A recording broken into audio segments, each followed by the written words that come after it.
a long time ago, reconnected it, put a soccer field in it, an amphitheater, and a place the money to reconnect the country, then created a better environmental opportunity for everybody. It works. And everybody said we were going to have infrastructure week. Every president tried it. President Biden did it.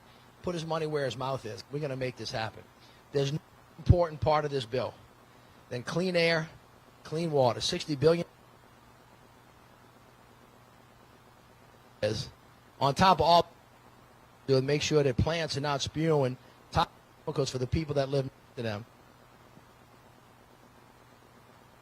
that are poisoning our children's minds. To actually, if you can imagine, in America, right now in Lowndes County that he's talk about, where people have, that's true everywhere across the country. Same thing with the brownfields and the Superfund sites. The president wants to clean all that stuff up. We got massive investments, Stephen. You ought to know this because you helped start to make this happen. Lake Pontchartrain is miles wide. Cleaning up the Everglades, cleaning up the Great Lakes. This is Roosevelt-sized money the environment. And this president is as aggressive and as committed to it and is not turning around, notwithstanding what that crazy Supreme Court just did. And unless y'all don't know this, from the time y'all bought the ticket to come to Essence till today, it's changed. And I'm just saying to pay attention to it and just remind y'all, not that y'all need reminding, but if you're from the South, you've not seen anything that we have not seen before. This is just a replay. And essentially 5 members of states' right, plural states' right, but the people on the state level decide what your constitutional rights are. And they took the constitutional guardrails out and basically have started taking back. It has never happened in the history of this country. Whether it's reproductive rights, that decision sounds like the way it was written by a caveman, take you back. And I don't know about you guys, but nobody's gone back there. If that wasn't enough, then they started working before on redistricting and reapportionment. And then all of a sudden now with EPA, they want to return states the opportunity about whether you can have clean air, clean water. Well, I got bad news for you. State legislators are they? What do they look like? What do they think like?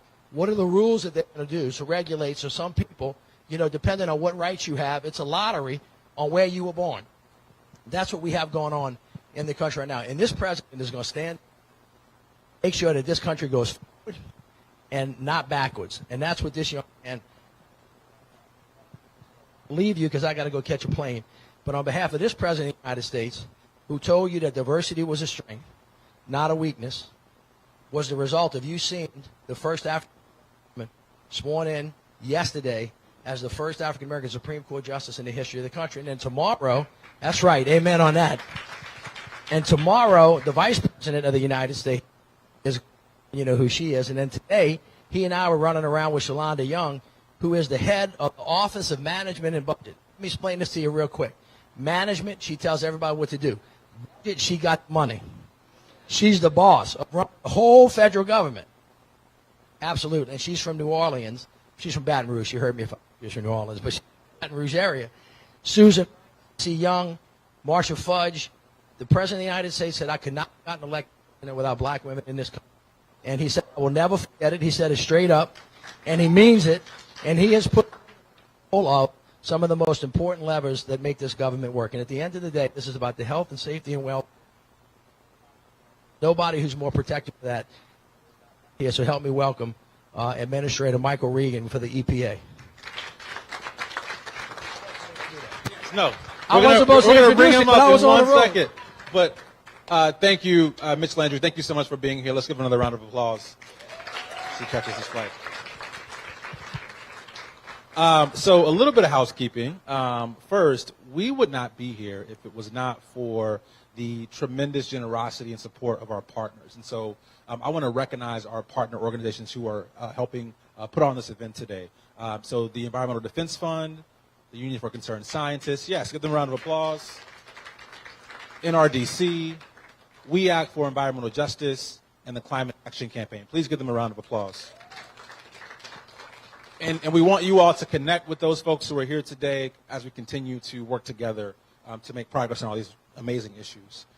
So I have the pleasure of bringing up a tremendous individual. She has amazing experience working actually formerly at the EPA as a regional administrator, but is now doing amazing work at the Environmental Defense Fund as the Vice President of Community Engagement. Please join me in welcoming Heather McTeer-Toney.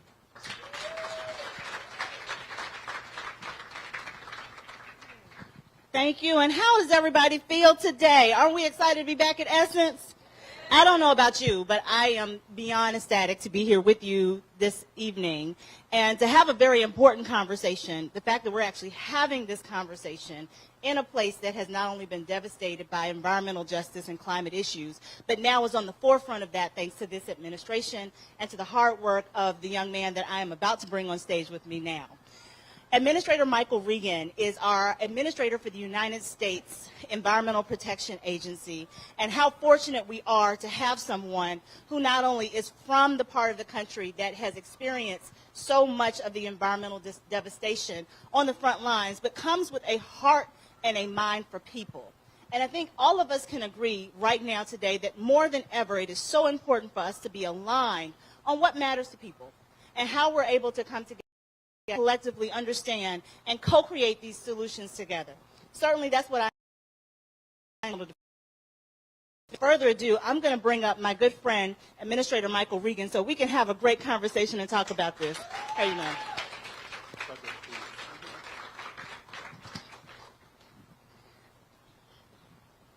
So before we get started on this conversation, I have another ask of everyone. We are at Essence, folks. Okay? This is the opportunity that we have to tell and share with the entire world what matters. So I'm not going to be moved, and I hope you will not be moved, if people take out your phones, that you are tweeting, Instagramming, that you are using all the social media channels. I think yours is it at Michael Regan, EPA? I should know this. I have it written. I should too, and I'm supposed to know. At EPA Michael Regan, ladies and gentlemen. I saw our friend Roland Martin here earlier. Thank you. I think he is going to be live streaming, and we want you to do the same, because part of this is about normalizing the conversation of climate and environmental justice, and we do that by talking to our friends and the people who are on our social channels. So please do that. Tag us at EDF. That's where I work, and I want to make sure that we're also tagging all of our partners, and we are normalizing and continuing this conversation along the way. So let's go ahead and just sort of jump in and get started. I want to first say thank you, because one of the first stops that you made on your Journey to Justice tour was right here in Louisiana. You made it a point to come down and to put environmental justice at the forefront of your work. And I know we're both from the South, so we've both lived in that experience, but to see it on the front end and really take to heart what that means to people, thank you for doing that and for centering it. Can you talk about, from that tour, what are the solutions, the things that you heard from people, and how have you been able to really work to enact that and enact it in the policy at EPA? Well, first of all, let me say thank you for your leadership and for having this conversation. We've switched seats. I was at EDF at once upon a time, and now I'm at EPA, so we've swapped seats. The first thing I'll say is that I work for the first president to ever utter the words environmental justice at a State of the Union. This is a centerpiece of the administration, and so that has created a space where folks like us can really push the envelope. The one thing that I've always understood is government doesn't have all the solutions, that the solutions start with the communities. The purpose for the Environmental Justice Tour was to do a couple things. First and foremost, I wanted to see things for myself and to bring the attention to communities that have not gotten attention for any time. Not because I thought EPA had all the solutions, but I knew as a cabinet member, I could show up in towns, cities, places where they don't see the state police provide a caravan for a government employee pulling up in black SUVs, just creating all kinds of attention. The second thing is the media followed me there. Well, when you put that kind of pressure on local communities, the things that I can't get done from EPA, those locally elected officials after the social media, after the MSNBC, after the CNN, they start to be embarrassed and they start to take action. And so after that tour, not only did we ramp up our enforcement and our inspections because we saw things firsthand, a lot of the locally elected officials, because of the coverage, decided to start taking action. The whole game plan was to bring attention to the issue. And I'll tell you, it's 2022, and I've visited communities where I'm talking with mothers whose children have been lead poisoned. If you are a black child in this country at or below poverty level, you are 4 times more likely to have elevated levels of lead in your blood. This is not coincidence. This is by design. I was in Jackson, Mississippi at an elementary school because I was supposed to talk to 8 and 9-year-olds about water quality. And I pulled up to this school, and all you could see was porta potties for as far as the eye could see, with no construction happening.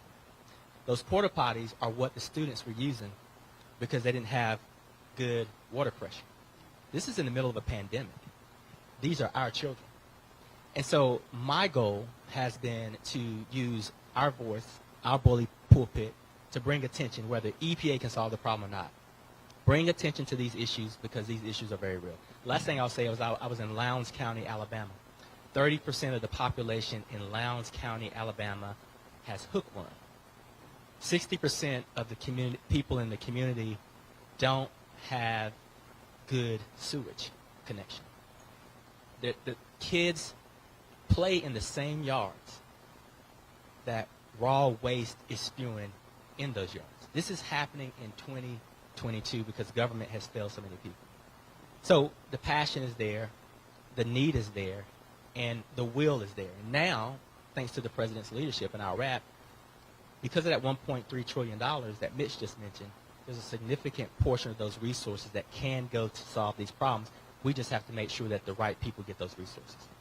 You know, it's amazing to think about the fact that we are sitting in a space where not only are we having to address these issues, but we're also having to correct past harms at the same time. And I think we are all grateful for not only the work that you're doing in that space, but the encouragement that you're giving, and what I'm hearing is the call to action for all of us.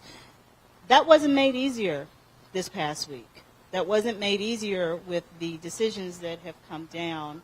And I know that you put out a public statement really stressing the public health aspects and the continued work that we have to do. And just knowing that there's been such a great recognition of the disparate treatment and impacts, as you've described, for minority communities, particularly black and brown communities. Can you talk a bit about how we are going to, or what you could encourage us to do to really encourage local, state, federal policy to come together and put action with what both Mayor Landrieu outlined, what the environmental groups can do? How can we turn that into action in light of the opinions that we've just experienced? Well, this is one of these situations where you wish you could Monday morning quarterback it. I mean, it's unfortunate that we don't remind ourselves that the power of our voices is something that we have to use. We have to wait for a Roe v. Wade, or we have to wait for the Supreme Court to roll back, our Clean Air Act statutory authorities. So, we have to have a sense of urgency. Congress gave EPA $100 million just to focus on environmental justice grants and air quality monitoring. We're trying to distribute those resources to organizations that have never had a seat at the table. The big national green groups have finally started to mobilize and rally around environmental justice, but we also don't want to overlook those groups that have been on the ground since day one. Collectively, with the big green groups and those organizations, we need to push resources collectively from philanthropy to our budgets to really shore up the infrastructure of those people on the ground. It's nice for me to come into town and talk to people, but I'm not a trusted voice of the community. The trusted voice in the community are the community members themselves. we have to start having more conversations like this one. We have to have more Journey to Justices. We have to really just get in the room. And the great thing about the Journey to Justice tour was I reached out to the leaders in the communities and said, you design this tour. You tell me where to go. You tell me what time to show up. And that's something different because typically we'd work with our congressional representatives. We'd strategically choose the places that we knew we wouldn't get yelled at. We'd make it look really good. This time around for Journey to Justice, not only were we invited into these communities, these people poured their hearts out and told us these stories. And we were able to capture it and just show America that in 2022, this stuff is happening. And it's become a movement. Everywhere I go now when I travel the country, people say, okay, what's the next leg going to be like? Which states are you going to next? What are you going to do next? I'm just glad that people are paying attention, and we have the resources now to push to these organizations so that they can build some of this stuff from the ground up. We're going to go and we're going to go to audience questions, so I just want to let the audience know, I hope you're thinking of those burning questions that you may have because the mic may come to you. And as we are thinking about that, I want to switch it up a little bit. I have kids, I know you have kids, and I want them to have jobs. I want them to have good jobs so that they can take care of me and my husband, and we're able to retire peacefully somewhere. So I am really excited about the innovation that's coming in around green technology and infrastructure and EV, renewable energy opportunities. What are you excited about in that space? And I'm assuming you're like me, eventually you and your wife want to go somewhere and sit down somewhere and have the kids take this over. What excites you about what's coming up in green technology or green energy and innovation? I think that what's exciting to me is, and I have this conversation with former EPA administrators all the time, this is a new day. This is a different time. So I can talk about technology and the connection to economic development. I can have conversations with the Secretary of Defense about how clean energy is part of the national defense strategy. Technology is everything. And people look at EPA and say, you guys write rules. We don't just write regulations. We write technology standards. We want the private sector to innovate. So I'm really excited because let's take, for example, this Supreme Court decision yesterday. The Supreme Court decided to take up and evaluate a rule that was developed during the Obama administration that was never actually put in place. So it's an artificial evaluation to begin with. Well, they struck down a rule that never took place, but in the meanwhile, the power sector took that rule seriously, and they met the stringency of that rule 11 years prior than it was supposed to be met. Why is that? That's because the market demanded it. That's because people demanded it. It's not because the power sector decided to have a conscience in case the rule became law. It is financially, strategically, technologically available, achievable, and should be done. And so I'm excited because it's the future. Technology is the future. So basically the power sector went ahead and paid for it in advance and put it into place and are basically saying from what you're hearing, you know what, we're not going to go back and waste that money again because we've already spent it. So how can we keep that moving forward? What do you think the average person needs to know about that? Because you're right. EPA is, for what most people think of as the rule-making agency. How do we help the average American really understand, the average person, family member who's sitting at their kitchen table trying to manage their budget and energy costs? How do we help them understand the power of what EPA has and does and how it can work for them? I think we have to do a better job of explaining at the most basic level. My job is to provide good quality drinking water, clean air, try to stave off this climate crisis, make sure that our landfills, our brownfields, our Superfund sites are not disproportionately impacting our communities and are cleaned up. This is just about clean air, clean water, climate change. If people take that for granted, it's one thing. But if people understand that the Supreme Court, that members of the Republican Party and others who want to deny science and basic rights are trying to take that away, and they want certain ones of us breathing dirtier air, drinking dirtier water, and they don't care. If people understand that, I think they would begin to rally around and understand the importance of the function of our job. So we want to also be people. I'm a person. I have an 8-year-old son. When I leave the house every single day and kiss him on his forehead, I'm going to work because I want him and all of his friends to have jobs in the future. The president says it best. When we think about climate change and fighting climate change, it's not a sacrifice. This is a time for opportunity. And this country needs to wake up and understand if we don't embrace technology and new business models and really try to combat this crisis, we're going to be behind because countries like China, India, and others will get a head start on it. So this is about being globally competitive, but it's also about, you know, equity and inclusion for not only folks in the United States, but all across the world. We have time for a question. Do we have a question from an audience member? If you would raise your hand. I believe we have a microphone that can come to you. If you would tell us your name and where you're from and your question. Certainly. Administrator Regan, it's such a pleasure to see you. I am Patrice Willoughby, a Vice President of Policy and Legislative Affairs at the NAACP. And one of the issues with electrification and with all of the funds that are in the federal pipeline is how we connect those funding streams to communities of color. And particularly, we know that electrical contractors and others who are black also tend to employ others who are black. And so it seems that it might be time for an equity commitment in terms of working with the unions to ensure that all of the entities that are building out that infrastructure have a commitment to hiring black electrical contractors and other contractors to ensure that those dollars are dispersed fairly. So I'd love your feedback on that. I couldn't agree with you more, and I think that's the premise of the White House's. That's sort of a baseline and a floor.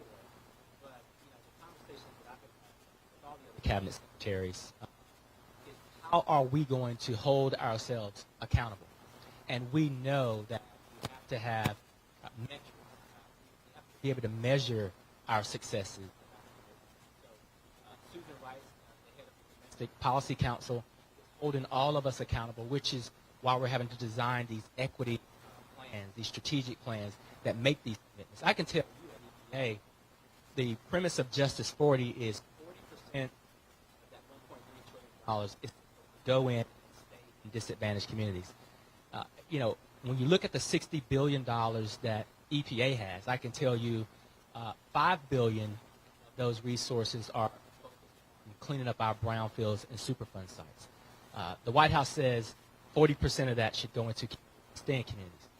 EPA's thought process, the majority of that money should go to the communities that are disadvantaged and need it the most. So for the first tranche of resources we put out, of those resources went to disadvantaged communities. We have the ability, we have $5 billion to electrify yellow school buses all across the country. We know that our children are disproportionately impacted and have respiratory illnesses and asthma and the like. So we should electrify these school buses in the communities that we know. We're going to go beyond 40%. And I can assure you as an administrator that it's not just talk. We are looking at the types of metrics, policies, and the like to structure this so that you can't roll it back. Thank you for that question. And for that commitment, one of our affiliate organizations, Moms Clean Air Force, we were really excited that our moms were able to come out and that you came out to see the kids and to ride school buses, but really show that commitment to making sure that they're in communities all over this country, regardless of their socio-demographics or their size, but that we are able to reduce pollution in a way that impacts children, impacts health, and also the economy. I think electrification is clearly one of those opportunities. Do we have another question from our friends over here? I'm so happy to see at Black Millennials for Flint. And I'm sorry, I introduced y'all for yourself, but please go ahead and give your name and where you're from. Latricia Adams, founder, CEO, and president of Black Millennials for Flint, and also a White House Environmental Justice Advisory Council appointee. I'm also a K-12 educator, administrator. I think it's a really... I really like the segue that you spoke about children. I'm interested in what the implications are about more integrative strategies with K through 12, particularly as it relates to green jobs. Also making the connection back to my sisters from the NAACP mentioned, we want to make sure that we are actually training and building the capacity of our youth so that they can go forth into the world and actually claim these jobs, particularly for communities of color, so for our black and brown children. So really interested in what strategies or ideas you have with the implications for K through 12. Well, you know, I can say we're going to sort of go from our, you know, number one, Rosemary Inabakari, who is here, back here. This is my associate administrator for outreach and building capacity. Rosemary runs our educational outreach arm, right? She's been doing some amazing things in thinking about how we move our budget around so that we can focus more on K through 12 and that we can focus on our HBCUs. We need to build capacity with our HBCUs in our K through 12. I've also been spending some time with Secretary Cardona as well. You know, EPA hasn't historically had a significant resource allocation to focus on education. Since I've been in this position, we're trying to redirect resources to do that. But instead of wasting time, I'm spending more time with the Secretary of Education and trying to really get environmental education and education around climate and indoor air quality, all these things that are impacting our children, trying to develop the right partnerships to do that. So it's definitely top of mind, and it's something that we're really focused on. Thank you. Thank you for that question. Do we have time for one more? We have a question right here.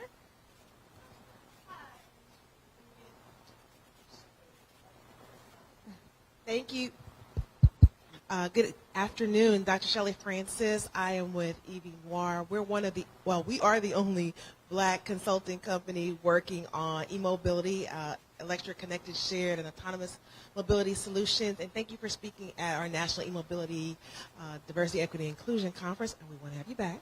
But my question today is, one of the concerns that we have, similar to others in the room, so they talked about workforce and economic development opportunities. That's top of mind for our organization, so we started a HBCU fellowship program to create the pipeline for the next generation of professionals working in this space, as well as created a K through 12 program. But my question today is around data collection and measurement. As a public health trained professional and researcher, one of the things that we know in working to address health disparities is that you have to collect data that's specific to race, ethnicity, etc. That's how you can tell if you're decreasing the disparity. So what can you recommend, or what are you working on for us to help close the gap in terms of environmental health disparities when certain forces don't want us to utilize that specific type of data to really be able to close those gaps? I think that's an excellent question, and what I'll say is this, there are those who say legally at EPA you can't make decisions based on race or solely based on race. The reality is that there are a number of factors that contribute to how we make decisions, and that we need to do a better job of how we weight our decision making. Let me be very clear. The data's there.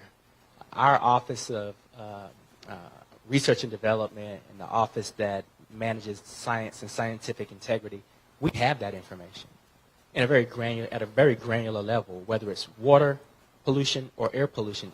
So we have said from day one that environmental justice and equity and inclusion will be front and center of everything we do. Each of my political appointees that manage an office have come up with a plan that walks through how they make decisions based on these disparities.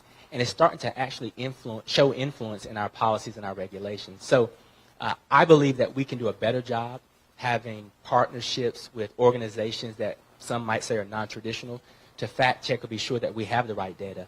But we have the data, and I've pledged that we're going to start using that data in our decision making. Thank you. I don't know if we have one more. If not, I am going to first thank you so much for coming and spending this time and centering this as a part of your visit We know this is Essence, and everybody is excited to be back at Essence, but to have this opportunity to spend time with you and to hear from you, I think is very meaningful, not only to everyone who's here, but also to everyone who's listening in and who's connecting with us. So thank you so deeply. And thank you to each of you for being here and for asking your questions and for being so engaged and for hopefully tagging everybody on social media so that we can continue this conversation. Thank you so much to those who sponsored this, our friends from the Climate Action Campaign, Environmental Defense Fund, Union for Concerned Scientists, NRDC, We Act for Environmental Justice. I'm hopeful I'm not missing anyone. But again, this is Essence, which is about a family effort to come together and really think through the solutions, and you have laid those out for us so well. I hope everyone has taken what the call to action is. And I will ask you to give us the last word on what you want us to do when we get up from this space and leave that can help you. Well, thank you, number one, for creating this space to have this conversation. And I'll be just really direct. The reason that we are here, that I am here, is because this administration understands that black women are the backbone of this party. And the president is where he is because of black women. And we can't pretend that all of the solutions come from Washington, D.C. We know where the solutions come from. So we want to bring Washington, D.C. to those who have the solutions. So that's why we're here. So what I would say, when we all leave here, let's just pledge to stay connected. If there are questions that you have about our agency, please reach out. We can satisfy those questions so then you all can tell me what our partnership should look like. We can't be successful without you all. And I'll say it again, $60 billion, billion would it be, $60 billion for clean water, clean air, and cleaning up our landfills and our blighted spaces. If you all want your communities to receive their fair share, we need to hear from you. You need to hear from us. So this is a partnership, so I'm asking you all to be good partners and help us with these solutions. Thank you.